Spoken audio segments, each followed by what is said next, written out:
You were talking about sending military forces to fight against the drug cartels in Latin America. Do you think it's worth sending our forces, our U.S. forces there to take this on? Cartels where? Central Latin America. Well, Latin America's got a lot of cartels. They've got a lot of drugs flowing. So, we want to protect our country. We have to protect our country. We haven't been doing it for 4 years. And we love this country like they love their countries. We have to protect our country. So, we're playing a tough game, but we'll have more to say about that soon. The only thugs allowed in this country are in the US government, okay? And I'm kidding, kind of. Now, days after Trump officially authorized the Pentagon to potentially use military force against Mexican drug cartels, Mexico actually made a deal with the administration to expel 26 alleged cartel leaders to the United States. Now, why do we want them? Well, to bring them to justice, of course.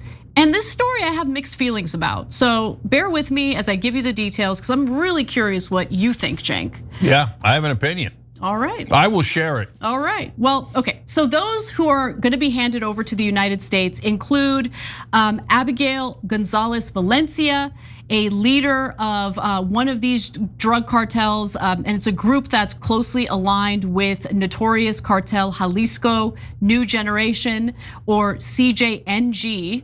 Another defendant, Roberto Salazar, is wanted in connection with the 2008 killing of a Los Angeles County Sheriff's deputy.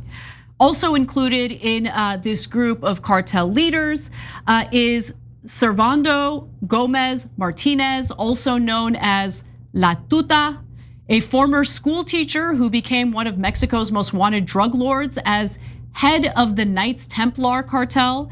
He was captured in 2015 and sentenced to 55 years in a Mexican prison in June of 2019. Okay, so these are some pretty bad guys. Others have ties to the Sinaloa cartel and violent drug trafficking groups. Attorney General Pam Bondi has released a statement about this, saying that these 26 men have all played a role in bringing violence and drugs to American shores. Under this Department of Justice, they will face severe consequences for their crimes against this country. We are grateful to Mexico's national security team for their collaboration in this matter. Now, the cartel figures were sent on planes to the United States after the DOJ agreed not to seek the death penalty against them, which is kind of surprising, or against any of the 29 cartel leaders and members who were previously sent to the United States back in February. So that transfer included drug lord Rafael Caro Quintero, who was behind the killing of a US DEA agent all the way back to 1985. So why did the president of Mexico, Claudia Sheinbaum, agree to these transfers? Well, one of the big reasons happens to be tariffs. So we had just covered a story about how Trump is using the threat of tariffs for more than just getting better trade deals. Like, he's doing it in order to make US national security deals. He's using it to also do favors for some of his corporate donors. In this case, I think the threat of tariffs being used in order to get these cartel leaders turned over to the United States could be a really good thing. So the February transfers came as the Trump administration was threatening to impose tariffs on Mexican imports to the United States. Then late last month, Donald Trump also spoke with Sheinbaum and agreed to put off 30% tariffs for another 90 days to allow for additional negotiations. And Sheinbaum has also shown more willingness to cooperate with the United States on cracking down on cartels. But unsurprisingly, she's rejected Donald Trump's threats to intervene by using military force in Mexico against the cartels. And he opened up that option by officially designating the cartels as terrorist organizations. And then last week he did something that I'm not in favor of, to be clear. He secretly signed a directive to the Pentagon to begin using military force against them. The order provides an official basis for the possibility of direct military operations at sea and on foreign soil against cartels. US military officials have started drawing up options for how the military could go after the groups. the people familiar with the conversation said. And finally, I'll end on this before I go to you, Cenk. Here's Secretary of State Marco Rubio and what he had to say in an interview about this last week. Here's the thing, we cannot continue to just treat these guys as local street gangs.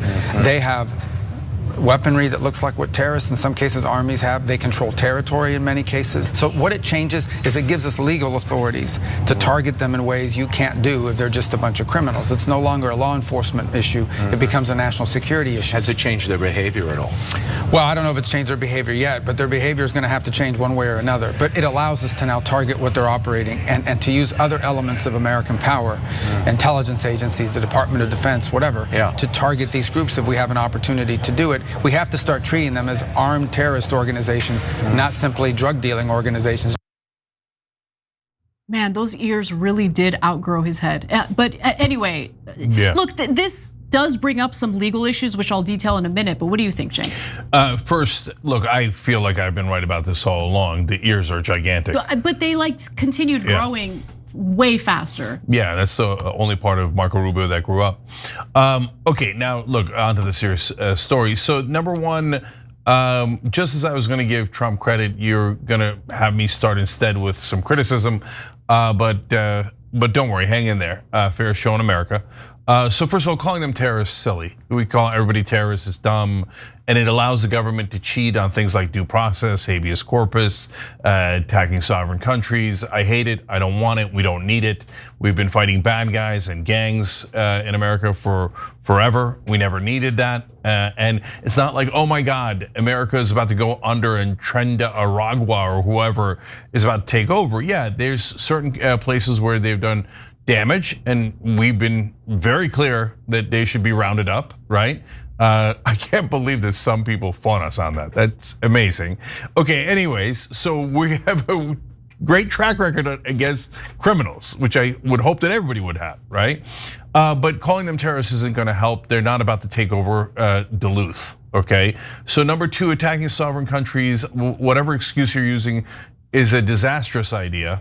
Okay, so no, we should not go into Mexico or anywhere else to chase these gangs. We've got to cooperate and work with other countries. Now, I will give a very rare credit sticker to Trump because he did do real negotiations with Mexico in this case. Yep. And getting those cartel leaders back into America in this case is a great thing, okay? Because oftentimes in their native countries, in this case Mexico, justice is not as certain as it is here, right?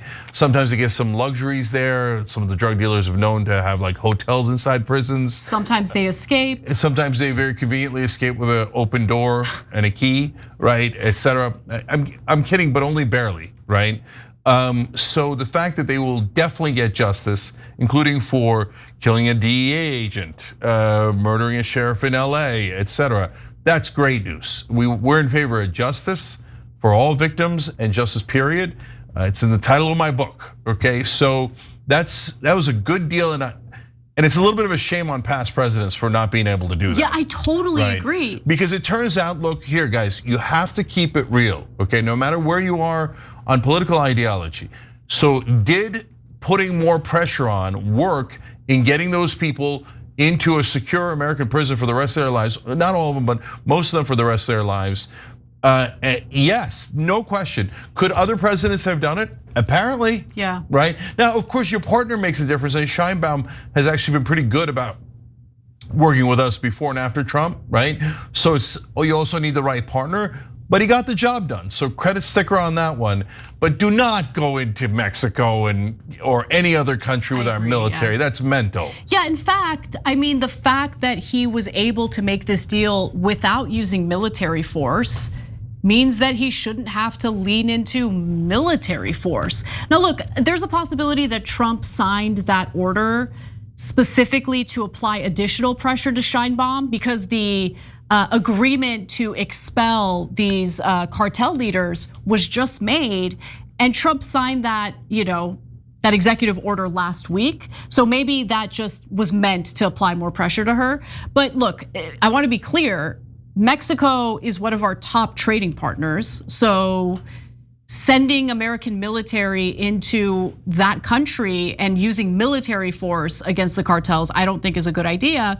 And this also raises some legal issues, including whether it would count as murder if US forces acting outside of a congressionally authorized armed conflict were to kill civilians. I'm not even entertaining this, actually.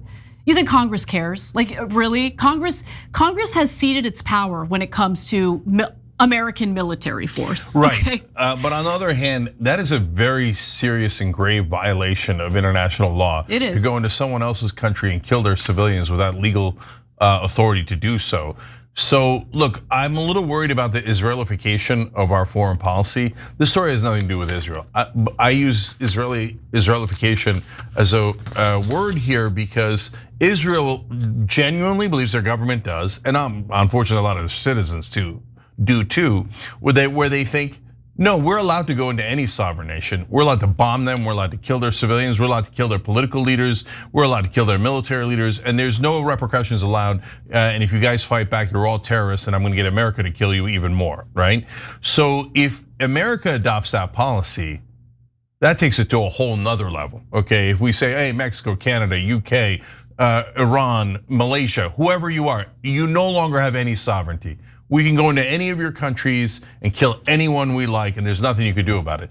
I mean, that's lighting the world on fire. Yeah, I agree. agree. So it's a terrible idea. I agree, and all of these international norms have been upended as a result of the ongoing genocide in Gaza. So we're in a terrible new situation, and we'll see how it plays out. But again, Trump has proven you can make deals. You don't have to use military force. So make the deals and get the credit. And we are giving him credit because those people should be brought to justice. Yeah, last thing, guys. So look, this is an important story. Keep it in mind when Democrats tell you there's nothing they could do, right? And every time, and I mean, I just had a whole jubilee about this, right? But I've had 20 years of this debate with establishment Democrats.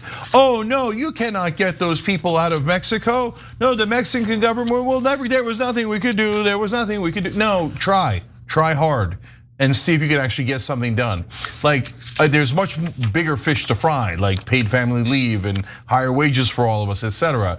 But when Democrats don't even try, remember that how many things Trump got done, both some good and a lot bad, because he was willing to try. And Democrats need a lot more of that. Hopefully, obviously, we want them to go in the good direction and the right direction, but at least to have some energy and fight back. And Trump is showing, yeah, if you fight, sometimes you win. Every time you ring the bell below, an angel gets his wings. Totally not true, but it does keep you updated on our live shows.